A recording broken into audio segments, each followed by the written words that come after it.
নয়তো হয় খুব দামি, নয়তো হয় না পাওয়ার আকাঙ্ক্ষা। তার সাধ্য থাকা সত্ত্বেও সেটা সে ক্রয় করতে পারে না।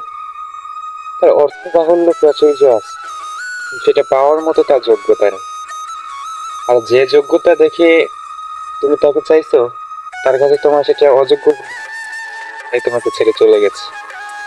তো জীবনটাকে এই পিছু টান থেকে ছেড়ে সামনে আগাতে চেষ্টা করো।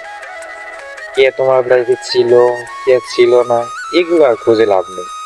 যাদের তুমি চেয়েছিলে তারাই তোমার থেকে চলে গেছে, যারা আসবে তারা কি তোমার কখনো হয়ে থাকবে মনে করো?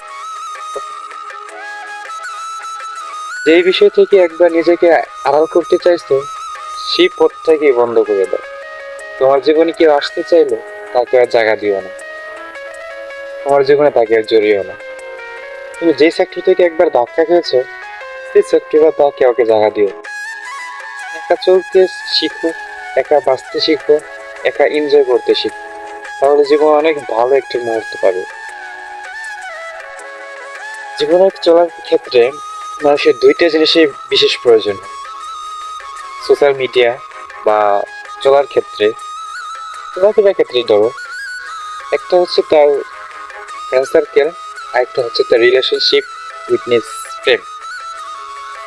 এই বিষয়টাতে যখন মানুষ আঘাত পায়, তখন সেই বিষয়গুলো মানুষ কখনো কাউকে বলতে পারে না। তার মনের জমে থাকে এক আকাশ পরিমাণ চাপা কষ্ট, এর ভিতর জমে থাকে এক পাহাড় পরিমাণ অভিযোগ। সেটা কখনো কাউকে বলতে পারে না, বোঝাতেও পারে না। যদি কখনো প্রকাশ করতে যায়, তখন সে হয়ে যায় অমূল্য। আর যখন সেটাকে প্রকাশ করে হালকা হতে যায়, তখন সে হয়ে ওঠে নিজের প্রতি অভিমানী।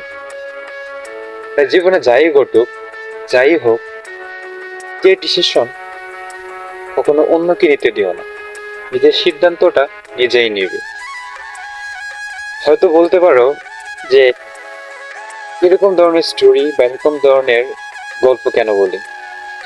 আসলে কন্টেন্ট জগতে যখন ইচ্ছা ছিল আসবো, তখন শুরু করব করব করে শুরু করা হয়নি। তখন ভাবলাম যে কি দিয়ে শুরু করা যায়।